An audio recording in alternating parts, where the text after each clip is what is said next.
Is the Maoist peace offer a desperate attempt to buy time? That's the center stage face-off question for tonight. We're very keen on knowing what you think of this debate. The Twitter ID is up on your screen. We want you to post your tweets live. We'll carry them during our broadcast. General Ashok Mehta joins me in the studio this evening. We've got Keshav Rao, Member of Parliament of the Congress Party. Dr. Kakoli Ghosh Dastidar is a Member of Parliament of the Trinamool Congress. And we've got Professor Sujato Bhadro. He's a human rights activist joining us from Kolkata.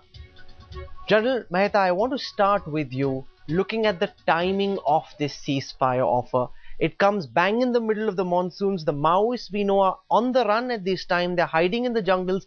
During the monsoons, the jungles are inhospitable. Do you see a connection? Do you think this could be an attempt to buy time? Of course. The Maoists, we know their strategy. Maoists have said, not once but several times, that their aim is to fight a protracted people's war to capture power. And we know this in the Maoist ideology, whether it is Maoists of Nepal or in Peru, the Guzman's Maoists or whoever. So that's the problem. And if that is the problem, then what you have to do is that take this with a pinch of salt. They are under pressure. Their leaders have been captured or killed. And for the first time, there are concerted military operations just about starting. You haven't had a proper military operation. And anybody who confuses this as a law and order problem, this is a full-blown insurgency.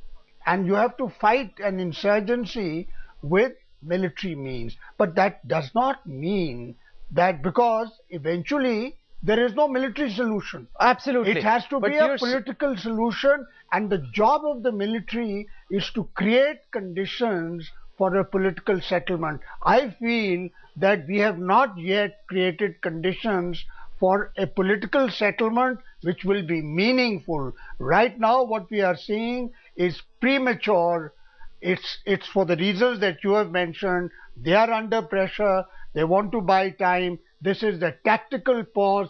3 months is the long time for regrouping and refit, and we should therefore agree to negotiate with them, but without a ceasefire. Without a ceasefire, negotiate once the Maoists give up their arms. Keshav Rao, I want you to come into this debate. You've been encouraging talks, but the military view really is that this is a desperate attempt by a group whose leaders are being hunted down. For the first time, we are mounting a concerted operation against them. India should not fall prey. They're asking for 3 months. The monsoons will be over. They'll be back to their manic ways. India should not fall prey. Mr. Rao, would you still advocate that India take up this desperate attempt to buy time? Absolutely. Now that is the view of a well-experienced army man. He knows the strategies. I would not dispute. But let me tell you, I'm a politician. He also knows essentially the political issue, and the call should be taken by me. At the same time, I do have respect for the views that he has said. Now, I'm an optimist. I'm a pacifist. I take everything positive. This is the same language, the same words, the same sentences, same views that I had back in Andhra Pradesh for years. But I did not go, and nothing happened. What happened was a success in his own thing. The talks were rewarding, whatever the outcome.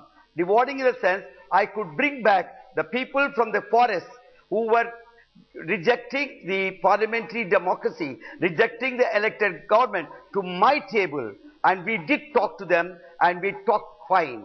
So much so, in the end of the 2 days, we jointly said the talks were successful. And the things had come down. I'm not saying that's closed down.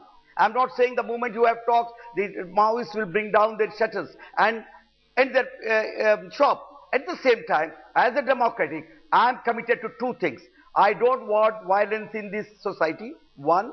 Number 2, I want everybody, however desperate he is, however misguided he is, to come back to mainstream, and talks only can help. 3, very important. Now there is some kind of a isolation, some kind of insulation, some kind of alienation between those remote areas and the government. We are doing everything. The agenda that this government, UPA government following is pro-poor, pro-tribal, pro-SC, pro-development. So Dr. this Dastidar. message must go to them. And during the talk, everybody's ears, no one word, everybody's ears and eyes will be open, and they will be following us, and they would know what they are saying, their agenda, it is government agenda.